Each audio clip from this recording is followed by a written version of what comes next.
Sa pagdiniginisa ng mga mambabatas si Garma tungkol sa kanyang relasyon kay dating Pangulong Rodrigo Duterte dahil sa pagkakatalga sa kanya bilang PCSO chief noong panahong niya, ilang araw lamang matapos tong magretiro sa serbisyo sa pulisya. Napaluha nga si dating Philippine Charity Sweepstakes Office PCSO General Manager Royina Garma noong Huwebes, September 12 matapos siyang i-contempt at ipag-utos na ikulong ng mga kongresista sa Quad Committee hearing na nag-iimbestiga sa EJK at drug war noon ni Duterte. Si Garma ay isang retiradong police colonel at dating opisyal ng Criminal Investigation and Detection Group CIDG sa Davao ay idinadawit sa August 2016 na pagkamatay ng 3 Chinese inmates sa loob ng Davao Prison and Penal Farm.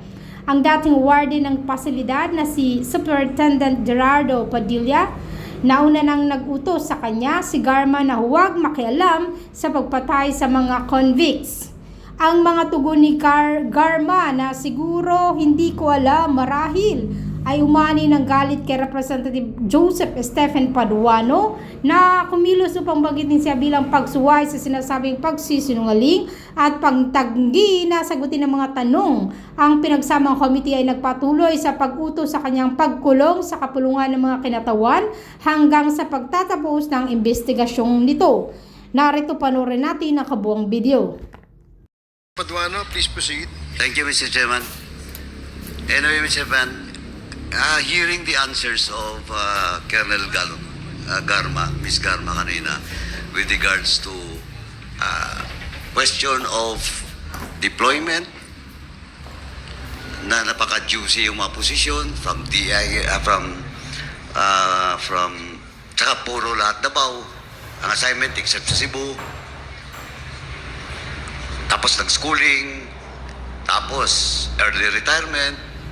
Again, can you state when was your the date or the year that you retired?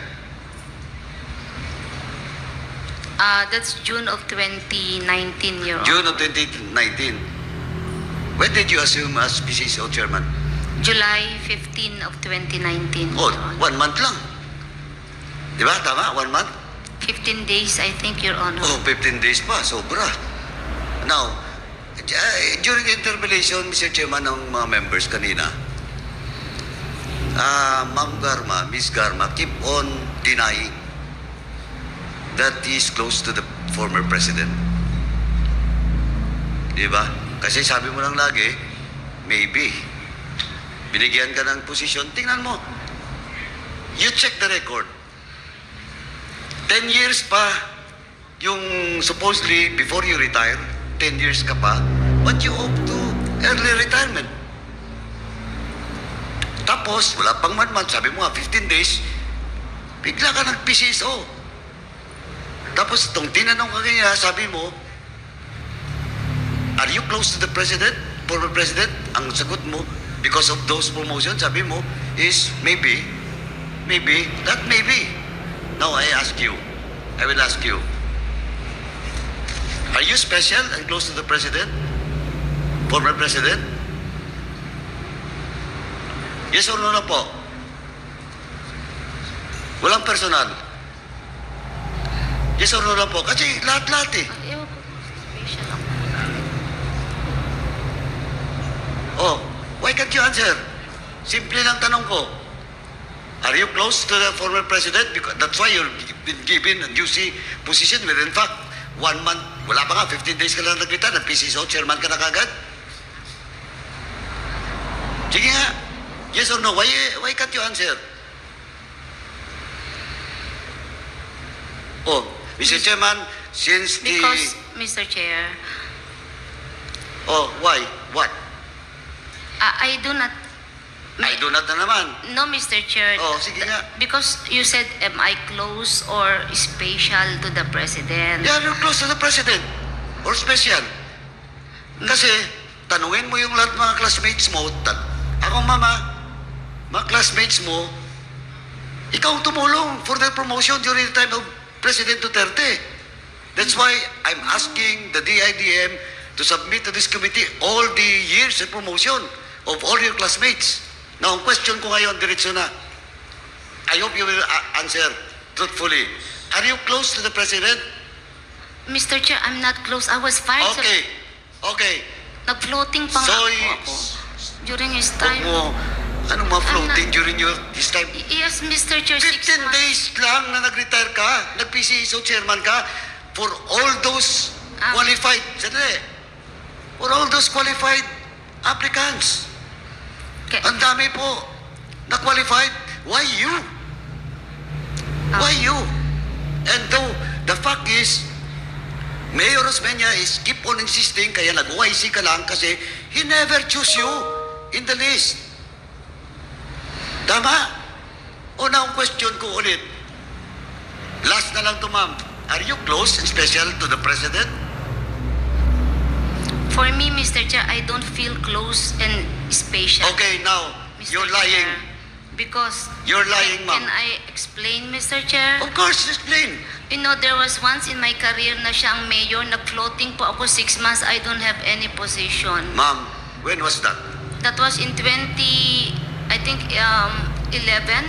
No, that Mr. was Chair, way back. Way back, ma'am. Nag-floating po ako. But before he became President of this Republic, you're very close to the President. Before your assignment in Cebu, you're very close to the President. Before you retire, you're very close to the former President. And now you're talking to this committee. You're telling us that you're not close to the President? That's only a simple question. Now you deny. You said no. You said no. Oh, Mr. Chairman, Can I, Mr. Chair? Kanina pa kita pinapa-explain. Pabalik-balik lang tayo. Yeah. Okay, given you were floated. Yeah. Kasi, 2011. yes, Mr. Oh, but after that, Ah. lahat na position mo, Juicy. Can You can never stay. Palipat-lipat ka doon sa Davao and you will not be deployed as CIDG in Region 7. You cannot be deployed even the opposition of the mayor, that time, Mayor Osmeña, if you're not close to the President. You're telling me that it's the Chief PNP? Now, kung Chief PNP, bakit nung nag-retire ka? 15 days after, PCSO chairman ka. If you're not chosen, if you're not close, if you're not special to the President. Oh. Oh, why you're not answering? Perhaps, Mr. Chair, I am special. Perhaps ka na naman. Anyway, Mr. Chairman, ito, ano lang to, Mr. Chairman, for the record, but I moved to cite in contempt because the resource person is evading to answer questions being asked by almost all members. Paulit-ulit lang yung perhaps mo. Maybe. Ngayon, perhaps na naman. Move to cite you in contempt, Mr. Chairman. Mr. Chair. Mr. Chair. Mr. Chair. If I may, honorable members, I will just allow the chair first to make a clarification on the motion of Congressman Paduano. Congressman Paduano, is that a motion? Yes. That's the motion. I move Mr. to Chair. cite in contempt. Sandali lang po, Co-Chair. Abante, give me the time because this is my time. Okay. We will. I move to cite in contempt Ms. Garma for lying and evading questions being asked by the members of this committee and including this representation. So move, Mr. Chairman. Okay, there is Mr. Chair, There is Mr. Chair. Okay, before I rule. Before Okay, that, is that dali lang. an amendment to the motion? No, yes. Perhaps, please listen to my questions first before we act on the motion of my co-chair who is angry now.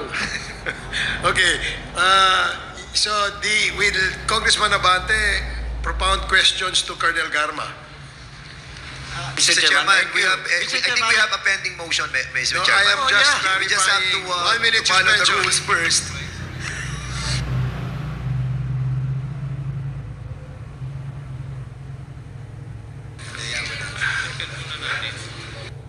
Oh, Mr. Chair, I accede to the motion of...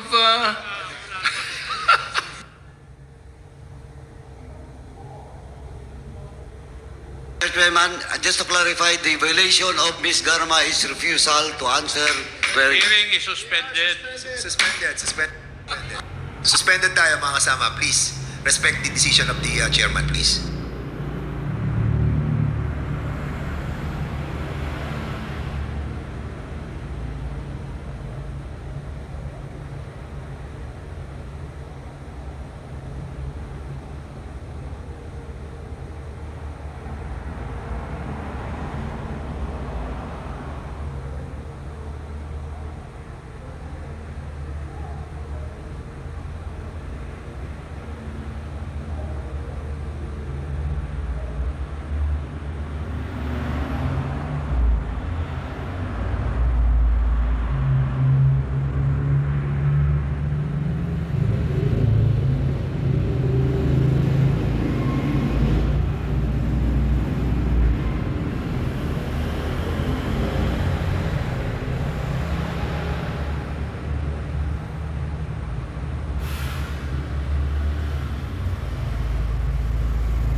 Hearing is resumed.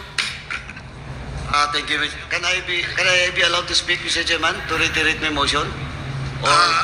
Okay, go ahead, Congressman Paduano. Thank you, Mr. Chairman. Again, Mr. Chairman, I move to cite in contempt Ms. Garma for in violation of our rules, letter C of our internal rules and contempt for refusal to answer relevant questions, Mr. Chairman. So move. Second motion. There is a motion to cite in contempt Roina Garma for violating Section 11, Paragraph C of the rules of procedure governing inquiries in aid of legislation. Any second? Second motion. I object. Yeah, second. Oh, Any second? Second motion, Mr. Chairman. Duly seconded. Are there any objections? I object. May I know what is the objection of I Congressman- still have some questions to ask Colonel Garma in relation to what my good friend who is always angry to his questions. Okay. Chairman naman eh. Mr. Chairman, I move to strike out the unpartnered statement of my co-chair, Abante. I second. Mr. Chairman, 1 minute suspension, please.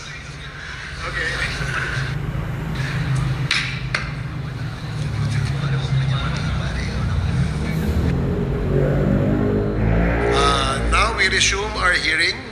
And may I know what is the pleasure of Congressman Abante? Well, Mr. Chair,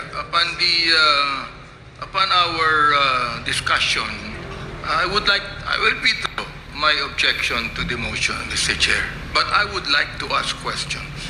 Yes, you may do so, Congressman Abante. The motion was withdrawn. Let us now proceed to vote on the motion to cite Roina Garma in contempt. So again, it was duly seconded. Are there any objections? Hearing none, the motion is carried. Congressman Paduano, what is the next motion? Mr. Chairman, I yield to Congressman Roots Rodriguez for the second motion. Do you want to move for the second motion? Yeah. Mr. Chair, in relation to the motion passed for the contempt of Colonel Garma, I move that she be held in the House facility until the termination of the hearing. the committee report is passed. Mr. Chairman, termination of the hearing. Mr. Chairman, I have the information that the facility that we have in here right now is full of all those resource persons who have been cited in contempt.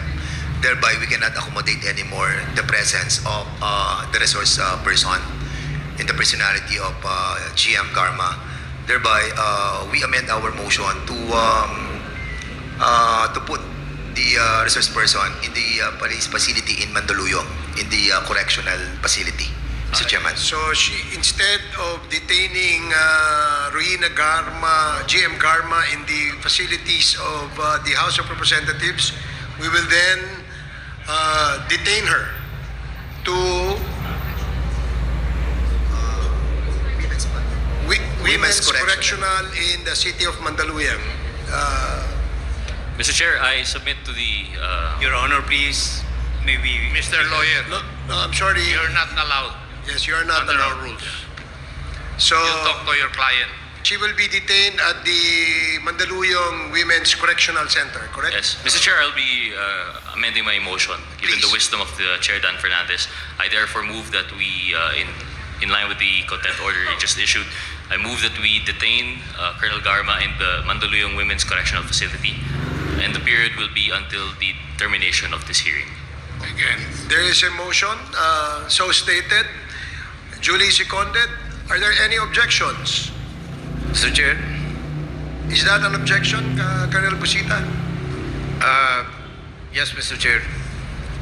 Can you- Being a retired police commission officer, and pwede po ba na siya ay sa ano na lamang po ma-detain sa PNP custodial?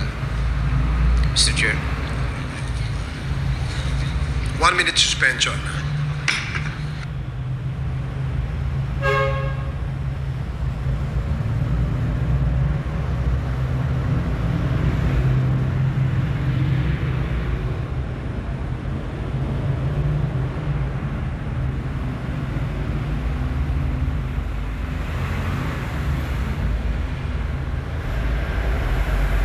There was a motion made by Congressman Gutierrez stating that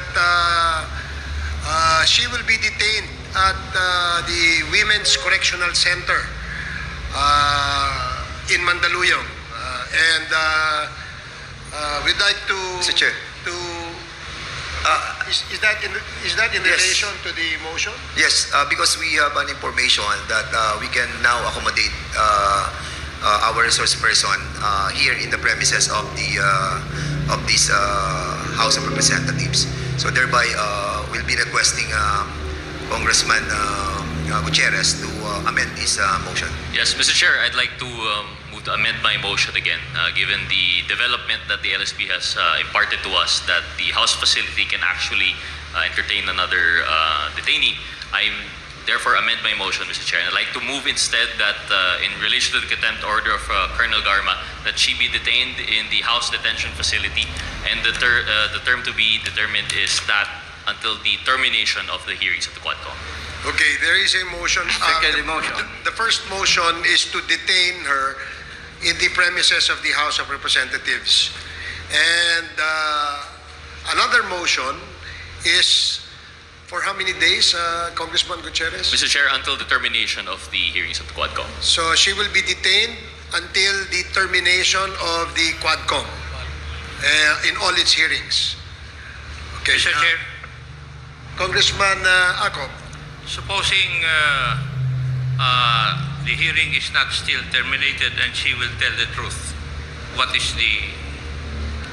Can she be released from detention? Certainly, Congressman Akop, the violation she has committed is in violation of Section 11, Paragraph C, wherein she refuses to answer and cooperate, and she tries to evade answering the questions propounded by the members. So if she changes her mind and she suddenly cooperates, then the committee will be more than willing to accommodate her motion for reconsideration.